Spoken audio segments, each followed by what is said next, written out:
The Memphis Grizzlies are one of the NBA's most exciting teams. You have someone like Ja Morant who can get a fan base into the doors.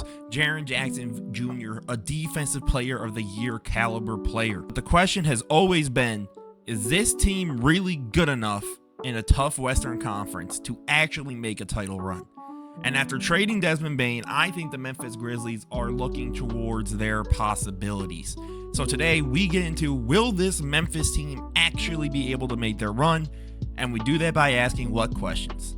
What do you do next? The first person we need to talk about in this future of the Grizzlies has to be Ja Morant, a player who, with on and off the court struggles, has continued, I think, to make that Memphis front office really consider if he is their guy.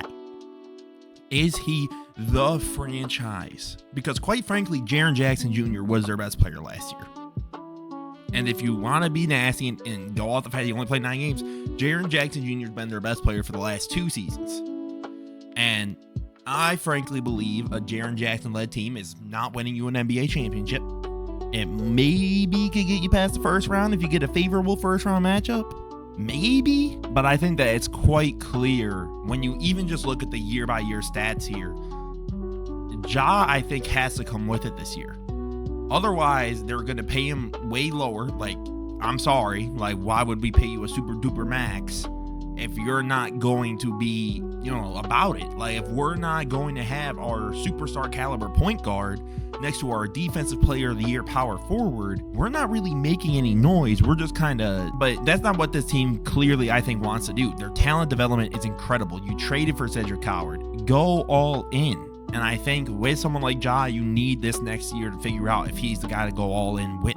And if he's not, then you either have to let him walk and hope that a guy like Scottie Pippen Jr. and some of these other dudes you could develop, or you hope Orlando's kind of meh, one of their first rounders can turn into something nice and you could draft pretty highly. But Ja Morant, I think, is the key to everything, because if Ja continues to show signs of regression, when you watch his play, it's just not quite the same. The 3-point shot selection has been horrendous. Just like, I'm not sure why he continues to try and take all of these threes. He gets to the rim still pretty good, and I think his playmaking has actually substantially improved, but it seems to have come at the heavy deficit of his scoring. So I think now his game needs to take a next step. He needs to get rid of this off-the-court drama. He needs to just hone in, focus in, and I'm a big Ja fan, and I want him to be the guy for this team. But it's going to be hard if he continues to only regress, and then the dollar amount you're going to have to give him is way higher than needed. Jaren Jackson Jr. just got the bag, and he has cemented himself as a part of Memphis's future, and I think it's important to discuss why I think they reached this conclusion. 1, the dude was a depoy caliber player, right? He's won a defensive player of the year. He was in the running for a lot of the year until he got hurt, and I think also what's been very important, and what I think has helped Jaren Jackson Jr.'s game, was 2 years ago when basically the entire Memphis Grizzlies team got hurt. Obviously, injuries are not a good thing. But for Jaren Jackson, it forced him to develop his game on and off the ball as an offensive player. And I think we've seen it now where his skill set is way more diverse. He's obviously stepped up now to be their best player, and they still were a competitive team throughout the year. I think, again, he's been now their rock of consistency. So as long as he can maintain his form of play, and you do see an increase from Ja, I think this team could be legitimately competitive in a tough Western Conference, because they're also a deep roster, one of the deepest in the NBA when you really look at it. So I think now that's what we need to talk about. We're going to look at their young players, but we're going to do it in my older style. We're going to look at some film and talk it over and see what these guys can really do to take their game to the next level. So let's start off with Jalen Wills, who's coming off a really good rookie year. Unfortunately got hurt, right? But I think one of the biggest things is this is going to be key. Catch and shoot opportunities with a guy like Ja and Jaren Jackson, who can play inside, can force downhill. I think that along with a guy like KCP, who you have now, you can really force the floor to be spread. And if you can do that, I think that this team can really become something nasty, because you can run a legit 5 out. Like, I love here what they try and run, right? So you'll get Wells and he'll just run to the court. Now Herter gets completely lost in the action. and just can, again, I like that Wells knows how to get himself open off the ball too. He won't just stand around. And again, he knows what he's doing. He'll fade, he'll wait. Now he gets DeRozan on him. He gets past him right on the bump. And I like, again, that he's able to dribble, put the ball on the floor once in a while. And again, I love when he catches Fox there immediately off the rip, right? Gets the catch, recognizes it. Fox reaches over, so he takes advantage, goes up, gets the miss, gets his own board, and goes back up with it. I think with him as a scorer, and I think with him as a floor spacer, things can look far, far better for this team. And I also think there's something interesting with him as a passer and a third playmaker for this team that we got to look at too.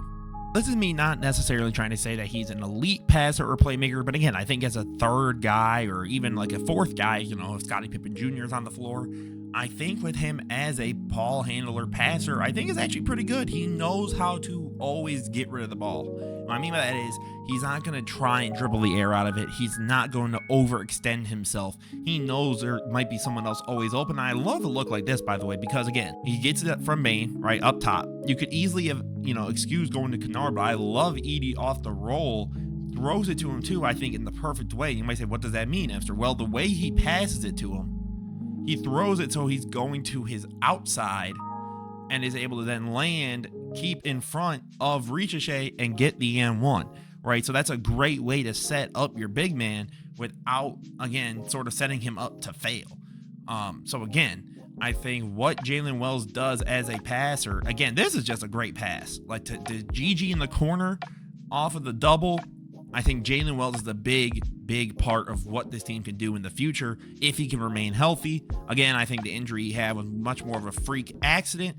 So I think what he brings to this core, again, Memphis has always been a young and fun team. So I think now we have to look at one last guy before getting into what exactly does this team do next. And then finally, we got to talk about Scottie Pippen Jr. I mentioned him too much in this video not to talk about it. And I think the big thing is too, you get a playmaking punch off the bench. Now you got a guy like Ty Jerome, who I think is at his best as a secondary guard or scorer. So now with someone like Scottie Pippen Jr. that can help set him up and his teammates off the bench when Ja goes to sit, I think, again, the depth of this Memphis team is what can make them so deadly.